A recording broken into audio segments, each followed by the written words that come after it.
Halo semuanya, kami dari kelompok E dan akan menjelaskan tentang antioksidan dan radikal bebas. Apa itu radikal bebas? Radikal bebas dapat diartikan sebagai golongan senyawa atau unsur yang tidak stabil, karena terdapat satu atau lebih elektron yang tidak berpasangan dan bersifat sangat reaktif. Karena tidak stabil, mereka akan berusaha mencuri elektron dari molekul lain, termasuk dari sel tubuh kita, sehingga bisa menyebabkan kerusakan sel dan jaringan melalui oksidasi. Reaksi oksidasi.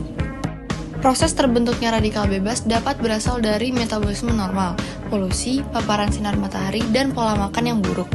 Radikal bebas yang terbentuk terus-menerus dapat menyebabkan stres oksidatif, di mana stres oksidatif ini telah dikaitkan dengan berbagai degeneratif seperti kanker dan penuaan dini. Radikal bebas dapat terbentuk dari dalam maupun luar tubuh. Secara endogen, tubuh menghasilkan radikal bebas sebagai hasil samping dari berbagai proses fisiologis, seperti respirasi mitokondria, aktivasi sistem imun oleh neutrofil dan makrofag, serta reaksi metabolik enzimatik lainnya. Proses-proses ini umumnya tidak berbahaya, tetapi tidak bisa memicu stres oksidatif. Radikal bebas dapat terbentuk dari dalam maupun luar tubuh. Secara endogen, tubuh menghasilkan radikal bebas sebagai hasil samping dari proses Radikal bebas dapat terbentuk dari dalam maupun luar tubuh. Secara endogen, tubuh menghasilkan radikal bebas sebagai hasil samping dari berbagai proses fisiologis, seperti respirasi mitokondria, aktivasi sistem imun oleh neutrofil dan makrofag, serta reaksi metabolik enzimatik lainnya. Proses-proses ini umumnya tidak memicu berbahaya, tetapi bisa menjadi pemicu stres oksidatif bila jumlah radikal bebas melebihi kapasitas antioksidan tubuh. Di sisi lain, sumber eksogen radikal bebas berasal dari lingkungan, seperti paparan sinar ultraviolet, polusi udara, asap rokok, pestisida, logam berat, dan radiasi ionisasi.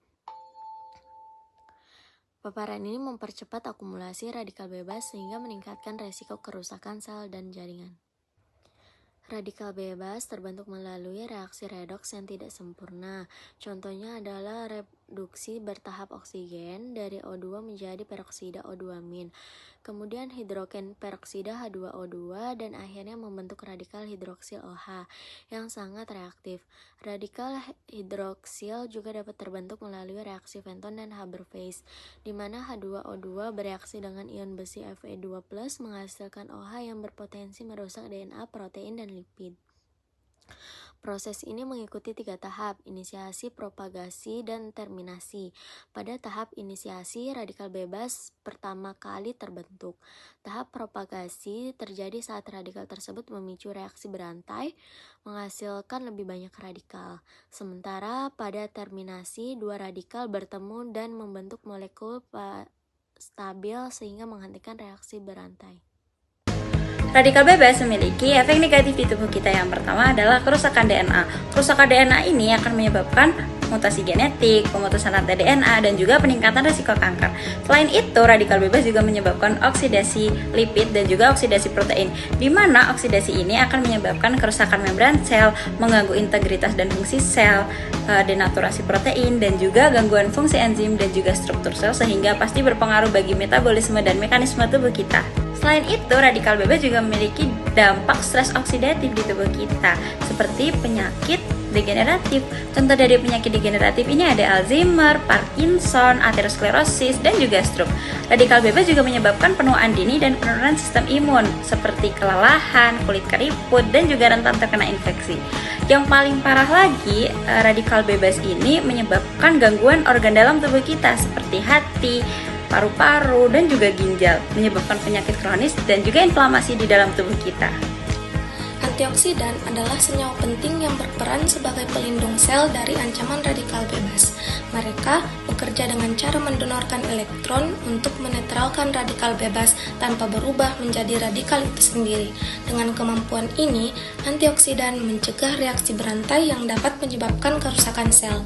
Mereka juga membantu memperkuat sistem pertahanan tubuh serta menjaga integritas DNA, membran sel, dan enzim penting. Selain itu, antioksidan berfungsi menjaga keseimbangan redoks dalam sel.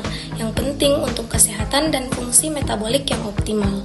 Mekanisme kerja antioksidan bergantung pada sifat kimianya. Vitamin C yang larut dalam air bekerja di bagian sitoplasma untuk melindungi komponen sel dari oksidasi, sedangkan vitamin E yang larut dalam lemak berperan penting dalam menjaga kestabilan membran sel.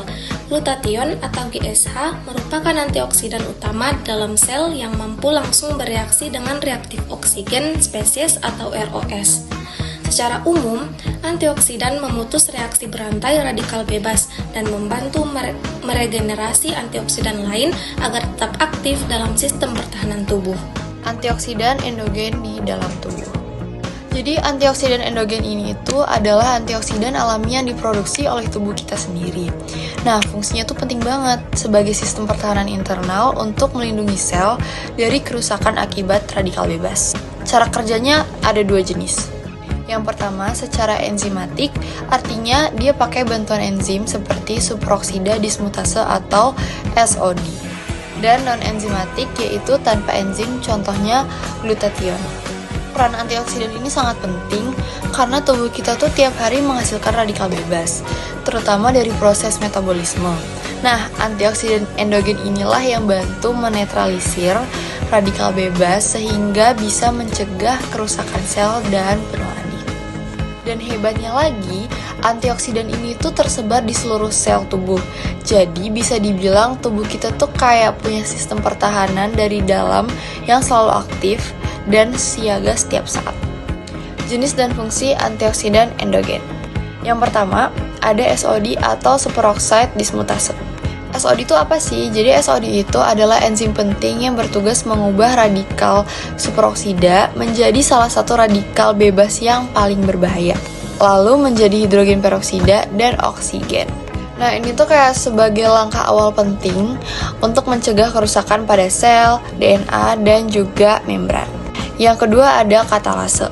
Setelah SOD membentuk hidrogen peroksida, katalase tuh langsung bertindak untuk memecahnya menjadi air dan oksigen. Nah, ini tuh penting banget karena hidrogen peroksida tuh juga beracun jika menumpuk. Jadi katalase tuh sebagai pelindung kedua dalam sistem antioksidan di dalam tubuh kita.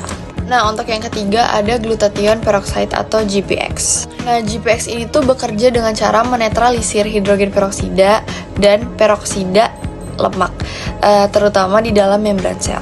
Nah, hasil akhirnya itu molekul yang aman seperti air dan alkohol sehingga dapat melindungi jaringan tubuh dari kerusakan oksidatif. Dan yang keempat ada glutathione atau GSH. Nah, GSH ini tuh antioksidan non-enzim yang langsung menangkap dan menonaktifkan radikal bebas. Selain itu juga, si GSH ini menjadi bahan baku utama bagi enzim GPX untuk bekerja melawan stres oksidatif.